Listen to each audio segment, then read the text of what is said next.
سورج نصف سے زیادہ سفر طے کر چکا تھا اور اب مغرب کی جانب اس کا جھکاؤ واضح نظر آ رہا تھا۔ قتیلہ اور غبشان قیدیوں کی لاشوں کے پاس کھڑے زمین کو دیکھ رہے تھے۔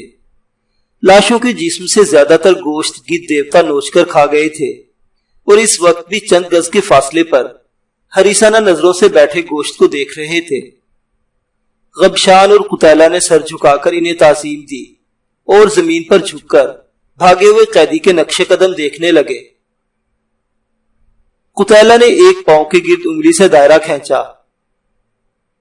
غبشان چچا، غربی سمت کا چناؤ کیا ہے احمق نے، آبادی تک پہنچنے تک الرملہ سے ہار جائے گا۔ عرب کے جغرافیے پر نگاہ ڈالے تو اس کے 3 اطراف میں پانی ہے، یعنی مشرق میں خلیج فارس یا بحرین اور خلیج عمان ہے، جنوب میں بحر ہند اور خلیج عدن، مغرب میں بحر احمر موجود ہے، شمال کی جانب اس کی سرحدیں موجودہ عراق، شام اور اردن وغیرہ سے متصل ہیں، لیکن اس جانب بادیت السماوا نیا نام صحرائے نفوذ شرقن غربن 400 میل لمبائی میں اور 200 میل چوڑائی میں پھیلا ہوا ہے، جو اسے ہمسایہ ممالک سے جدا کر رہا ہے۔ بادیہ السماوا کے جنوب میں جبل تئی، جسے آج کل جبل شمر کہا جاتا ہے، یہ ہلالی شکل میں 2 پہاڑ ہیں، جن میں ایک کا نام اجا اور دوسرے کا نام سلما تھا۔ اجا مرد اور سلما عورت کا نام ہے، جنہیں محبت کے جرم میں ان پہاڑوں پر قتل کیا گیا تھا۔ اس علاقے میں کافی سبزہ وغیرہ پایا جاتا ہے، آب و ہوا معتدل ہے اور یہاں مستقل آبادی ہے۔ اس کے علاوہ مدینہ سے بحرین تک مختلف قبائل بکھرے ہوئے ہیں۔ جنوب کی طرف صحرائے ربیع الخالی ہے، یعنی عرب کا وہ چوتھائی حصہ جو خالی پڑا ہے۔ یہ دنیا کا سب سے بڑا مسلسل ریگستان ہے، بڑا ہی خوفناک اور بے آب و گیا صحرا ہے۔ اس میں نباتاتی زندگی کے آثار بہت کم ہیں، ریت کی دلدل بھی اس میں پائی جاتی ہے۔ صحرا الربیع الخالی کو عام بول چال میں الرملہ یعنی ریگزار بولتے ہیں۔ غبشان بن ابشا نے کہا، سردار زادی، اگر پاؤں کے نشان پر غور کرے تو معلوم ہوگا کہ بھاگتے وقت اس نے سمت کا تعین نہیں کیا، بلکہ اجلت میں جس طرف منہ آیا دوڑ پڑا، آگے جا کر اس نے سمت درست کر لی ہوگی۔ چلے دیکھ لیتے ہیں، 2-3 فرسخ سے زیادہ حرکت نہیں کر سکا ہوگا۔ چھریرے جسم والی فتیلہ اچھل کر گھوڑے کی ننگی پیٹھ پر سوار ہو گئی۔ چھوٹے موٹے سفروں میں وہ گھوڑے پر زین کسنے کی زحمت نہیں کرتی تھی۔ غبشان نے البتہ اپنے گھوڑے پر زین باندھی ہوئی تھی۔ 2-2.5 فرلانگ کے بعد پیروں کے نشان ایک دم شمال کی جانب مڑ گئے۔ غبشان کا اندازہ بالکل صحیح ثابت ہوا۔ نیچے اترے بغیر گھوڑوں کا رخ شمال کی جانب موڑتے ہوئے انہوں نے ایڑ لگا دی۔ غبشان کا گھوڑا قتیلہ سے 2 گز پیچھے تھا۔ انہیں زیادہ دور نہیں جانا پڑا۔ ریت کا ایک بڑا ٹیلا عبور کرتے ہی انہیں ٹیلے کی جڑ میں بھاگا ہوا قیدی اوندھا پڑا دکھائی دیا۔ یقیناً وہ ٹیلے کی بلندی سے لڑک کر نیچے تک پہنچا تھا۔ پیاس کی شدت، سورج کی تپش اور زخم سے بہتے خون نے اس کے پیڑوں میں بیڑیاں ڈال دی تھی۔ اس نے تو میرے اندازے کو غلط ثابت کر دیا۔ 1.5 فرسخ سے زیادہ نہیں جا سکا بیچارہ۔ اس کے قریب گھوڑا روکتے ہوئے وہ نیچے اتر گئی۔ غبشان اس کی تقلید کرتا ہوا نیچے اترا۔ یقیناً زخموں نے اس کا حوصلہ چھینا ہے۔ حوصلہ یا زندگی؟ وہ معنی خیز انداز میں مسکرائی۔ حوصلہ ہارنے والے سے زندہ رہنے کا حق چھین لیا جاتا ہے۔ باتوں کی آواز پر زخمی نے بمشکل سر اٹھایا۔ اس کے ہونٹ ہلے، مگر آواز اتنی دھیمی تھی کہ بات ان کے پلے نہ پڑ سکی۔ غبشان نے پاؤں سے دھکیل کر اسے چت لٹا دیا۔ قتیلہ ریت پر گھٹنا ٹیک کر اس کے سر کی جانب بیٹھ گئی تھی۔ میں مرنا نہیں چاہتا۔ زخمی کی سرگوشی ابھری۔ ٹھیک ہے، نہیں مارتی۔ قتیلہ اطمینان بھرے لہجے میں بولی، یوں بھی اندھیرا چھانے والا ہے اور نصر دیوتا رات کو پیٹ بھرتے نہیں۔ البتہ ابو جادہ کی ذمہ داری میں نہیں لے سکتی۔ ابو جادہ یعنی بھیڑیا، یوں تو عربی میں بھیڑیے کو زیب کہتے ہیں، لیکن عرب جانوروں کو ان کی کنیت سے پکارتے ہیں، جیسے شیر کو ابو فراس یا ابو الحارث، لومڑ کو ابو الحسین، مرغ کو ابو لقیان، لگڑ بگڑ کو ام عامر، کن کھجورے کو ام اربا، نیولے کو ابن ارس، گیدڑ کو ابن اوا، کتے کو ابن بقی، کوے کو ابن دایا کہتے ہیں۔ پانی، زخمی نے خشک ہونٹوں پر زبان پھیری، وہ مسکرائی، ڈھونڈ لینا، میں مر جاؤں گا، اسی لیے تو چھوڑ رہی ہوں کہ زندہ یا مردہ ہر صورت تم نے ابو جادہ کی شکم سیر کرنا ہے۔ اس نے اٹھنے کے لیے پر تولے، پانی نہیں تو مجھے قتل کر دو، اذیت بھرے انداز میں کہتے ہوئے اس نے آنکھیں بند کر لی۔ وہ بے رحمی سے بولی، اس طرح غبشان چچا تانے دے گا کہ قتیلہ نے دشمنوں پر رحم کرنا سیکھ لیا ہے۔ وہ گھوڑے پر بیٹھ گئی، غبشان بھی رکاب میں پاؤں ڈال کر سوار ہو گیا۔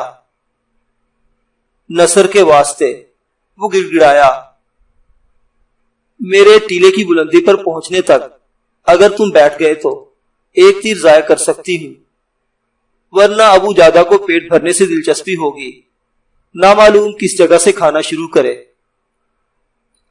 زخمی کو آنے والے اذیت ناک لمحات کی نوید سنا کر اس نے گھوڑے کو ایڑ لگا دی۔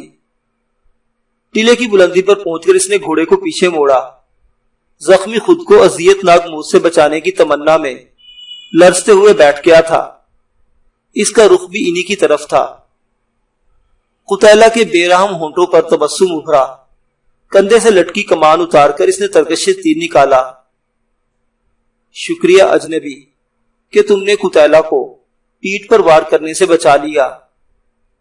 تیر سنسناتا ہوا زخمی کی گردن میں پیوست ہو گیا تھا، جھٹکا لگنے سے وہ پیٹھ کے بل گرا۔ شاہرگ میں پیوست ہونے والے تیر نے اسے زیادہ دیر تڑپنے کی اجازت نہیں دی تھی۔ بادیہ بنت شیبہ بن سمامہ سہیلیوں کے جھرمٹ میں بنو جساسہ کی کنویں پر موجود تھی۔ شیبہ کا غلام کنویں سے پانی کے ڈول کھینچ کر تمام لڑکیوں کے مشکیزیں بھر رہا تھا۔ وہ تمام چہلیں کرتی کسی بحث میں مشغول تھی۔ وردہ بنت قیس نے حسرت بھرے لہجے میں کہا، ثانیہ بنت شریح کی قسمت ہی کھل گئی ہے، کہاں یتیمی کی کڑی آزمائش اور کہاں بنو اسد کے سردار زادے کا رشتہ۔ ہند بنت اسد بولی، خوش قسمت تھی جو پیاسے بدحال شاعر کو پانی پلا بیٹھی۔ تم بھی اس وقت کنویں پر موجود تھی، ہمت کر لیتی۔ بادیہ بنت شیبہ سے اپنی چچا زاد کی غیبت برداشت نہیں ہوئی تھی۔ ہند بنت اسد تانا زن ہوئی، طرفداری تو کرو گی، تمہاری امزاد جو ہوئی۔ بادیہ وضاحت کرتے ہوئے بولی، ثانیہ نے شاعر کی منت نہیں کی کہ اس کی شان میں قصیدہ کہے، بلکہ اسے تو معلوم ہی نہیں تھا کہ پھٹے پرانے کپڑوں والا شخص شاعر ہوگا۔ اس نے تو مسافر سمجھ کر پانی پلایا، اور وہ بھوکا تھا، گھر سے کھانا لے آئی، کیونکہ آل سمامہ ہمیشہ سے بھوکوں کو کھانا کھلاتے آئے ہیں۔ ناجیہ بنت جزا نے کہکہا لگایا، اب تو ہند ہر پیاسے کو پانی پیش کرے گی۔ تمام ہنسنے لگی۔ ہند نے قہر آلود نگاہ ناجیہ پر ڈالی۔ بنو اسد کے سردار زادے کی بہادری کے قصے تو تم مجھے سنایا کرتی تھی۔ ناجیہ منہ بناتے ہوئے بولی، ہمارا اپنا سردار زادہ مالک بن شیبہ اس سے کئی گنا زیادہ شاہ سوار ہے۔ انہیں تکرار کرتا چھوڑ کر بادیہ بنت شیبہ دھیمی آواز میں ابن حزام کے قصیدے کے وہ اشعار گنگنانے لگی جس میں اس کی چچا زاد بہن ثانیہ اور اس کے خاندان کی تعریف کی گئی تھی۔ ابن حزام نے وہ قصیدہ سوق المجاز میں پڑھا تھا، اور جب میں نے سورج کی صاف روشنی میں اس چاند کو دیکھا جس کے رخ روشن کو سورج کی روشنی بھی مان نہیں کر سکی تھی، وہ مسکرائی، اس کے سفید دان گویا خلیج العربی کے موتی ہیں، اور زبان کھولی تو لگا کسی جھرنے کی روانی سن رہا ہوں، یا جیسے باد سپا پکی ہوئی کھجوروں کے خوشوں سے ٹکرا کر خوبصورت آواز پیدا کرے۔ وہ پانی کا مشکیزہ پکڑ کر میری طرف نزاکت سے چلی تو اس کی پتلی کمر مشکیزے کے وزن سے لچک گئی۔ اس کی سفید گردن ہرنی کے جیسی ہے اور گلے میں پہنا سفید موتیوں کا ہار بغور دیکھنے پر نظر آتا ہے، یعنی ہار اس کے جسم کی طرح سفید ہے۔ اس کے سر کے بال کالے اور گھنے ہیں اور بالوں کی چوٹی نازک کمر سے بھی نیچے تک چلی جاتی ہے۔ وہ نہایت پاکیزہ اور حیا کی پتلی ہے کہ گفتگو کرتے ہوئے پلکوں کا بوجھ اس سے اٹھایا نہیں جاتا، اور پھر اس نے اپنے بہادر مرے ہوئے باپ کی طرح سخاوت کا مظاہرہ کیا، میرے بھوکے پیٹ کے لیے عمدہ کھانا پیش کیا۔ شریک بن ثمامہ جو قبیلے کا سردار تھا، جسے رات کو سوتے ہوئے دھوکے سے قتل کیا گیا، اور اس کی بیٹی خوش قسمت ہے کہ وہ آل ثمامہ سے ہے اور خاندان ثمامہ عظمت والا ہے کہ ثانیہ بنت شریک اس میں پیدا ہوئی۔ شاعر کو عرب معاشرے میں بڑا مقام حاصل تھا، یہاں تک کہ عرب جنگجو اور لڑاکوں کو بھی شاعر سے کم درجہ دیتے تھے۔ کسی قبیلے میں شاعر کا پیدا ہونا باعث سعادت و مسرت سمجھا جاتا تھا۔ شاعر ان کے نزدیک قوم و قبیلے کا محافظ، ان کی عزت کا نگہبان اور ان کی تاریخی روایات اور عظمت کا ترجمان تصور کیا جاتا تھا۔ اور حقیقت تو یہ ہے کہ دور جاہلیت کی عادات و اخلاق، خصائل و صفات، علوم و معاشرت کا جتنا بھی علم حاصل ہو سکا یہ ان کی شاعری ہی کی مرہون منت ہے۔ اسی لیے کہا جاتا ہے کہ عرب کی شاعری عرب کی تاریخ ہے۔ شعر کا اثر کا اندازہ لگانے کے لیے ایک دو واقعات پر اکتفا کرتا ہوں۔ ابن خلقان نے ایک شاعر مسکین داری کے بارے میں لکھا ہے کہ وہ کپڑے کے کاروبار سے وابستہ تھا۔ اس کے پاس سیاہ رنگ کی اوڑھنیوں کا ذخیرہ موجود تھا اور عرب عورتوں میں سیاہ اوڑھنی کا استعمال متروک ہونے لگا تھا۔ اوڑھنیوں کو نہ بکتا دیکھ کر اس نے ایک شعر کہا جس میں ایک ایسی حسینہ کی تعریف کی جو سیاہ اوڑھنی میں ملبوس تھی، اور شعر کے شہرت پاتے ہی عورتوں میں سیاہ دوپٹوں کا رواج تازہ ہو گیا اور اس کا مال ہاتھوں ہاتھ بک گیا۔ اسی طرح بنو کلاب کا ایک شخص محلق کی 8 بیٹیاں تھیں۔ اس کی تنگ دستی کے سبب انہیں رشتہ ہی نہیں ملتا تھا۔ مشہور شاعر عائشہ کی مکہ آمد کی خبر سن کر محلق نے اپنی بیوی کے مشورے سے سب سے پہلے اسے اپنے ہاں مدعو کیا، اپنی کل جمع پونجی صرف کر کے اس کی خوب خاطر تواضع کی اور عائشہ کو باتوں باتوں میں اپنے مسائل سے آگاہ کیا۔ عائشہ نے سوق عکاظ میں ایک زوردار قصیدہ پڑھا جس میں چند اشعار محلق کی مدح میں تھے۔ بس پھر کیا تھا، محلق کی بیٹیوں کے لیے فی الفور بہترین رشتے مل گئے۔ بنو قریظہ کی ایک شاخ بنو انف الناقہ کہلاتی تھی، جس کا لفظی مطلب ہے اونٹنی کی ناک کی اولاد۔ اس کا پس منظر یہ ہے کہ ان کا جد اعلیٰ بچپن میں اپنے باپ سے اونٹنی کے گوشت کا حصہ لینے گیا جو اس نے بانٹنے کے لیے ذبح کی تھی۔ اسے تھوڑی دیر ہو گئی اور جب وہاں پہنچا تو اونٹنی کا صرف سر باقی بچا تھا، وہی اس کے حصے میں آیا۔ وہ نتنوں میں انگلیاں ڈال کر گھسیٹتا ہوا لے چلا۔ کسی نے پوچھا یہ کیا ہے؟ تو جواب دیا انف الناقہ، یعنی کہ اونٹنی کی ناک۔ یہ بات ایسی پھیلی کہ انہیں بنو انف الناقہ کہا جانے لگا۔ وہ اس بے ہنگم نام سے کھسیاتے تھے اور کوشش کرتے تھے کہ جہاں ان کے خاندان کے بارے میں بات ہو تو بنو قریظہ کہہ دیا کرے۔ خدا کا کرنا ایسا ہوا کہ مشہور شاعر ہیقا نے ان سے خوش ہو کر یہ شعر کہہ دیا، قومہم الانعاف والازناب غیرہم ومن یسوى بانف الناقہ الزبا، یعنی یہ وہ لوگ ہیں کہ ناک ہیں تو بس یہ ہیں، باقی سب تو دم چھلے ہیں۔ بھلا کون ہے جو دم کو اونٹنی کی ناک کے برابر سمجھے؟ اس کے بعد وہ لوگ فخریہ اپنے قبیلے کا نام لینے لگے۔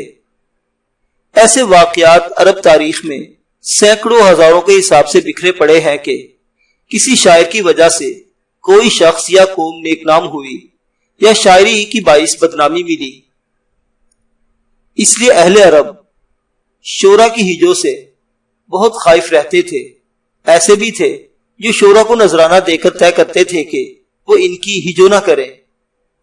شعرا کی اس درجہ قدردانی کی جاتی تھی کہ 7 ایسے قصیدے جو ان کے نزدیک زبان و کلام اور ادبی محاسن و لطائف کے لحاظ سے اعلیٰ ترین سمجھے جاتے تھے، ان کو سونے کے پانی سے لکھوا کر خانہ کعبہ کے دروازے پر لٹکا دیا تھا۔ ان 7 قصائد کو السبع المولکات کہا جاتا تھا۔ شعراء اپنا کلام اسواق العرب میں لوگوں کے سامنے پیش کرتے۔ اسواق سوق کی جمع ہے جس کا مطلب ہے بازار یا منڈی۔ قدیم عرب میں جا بجا تجارتی اغراض و مقاصد کے لیے اسواق کا انعقاد ہوتا رہتا تھا۔ ان کی صحیح تعداد کا اندازہ تو ممکن نہیں، البتہ ان میں سوق عکاظ، سوق مجنہ، سوق ذوالمجاز، سوق دبا، سوق سہار وغیرہ زیادہ مشہور ہیں۔ اور یہ اسواق محض بازار یا منڈیاں نہیں بلکہ میلے اور تہوار کا رنگ اختیار کر جاتے تھے۔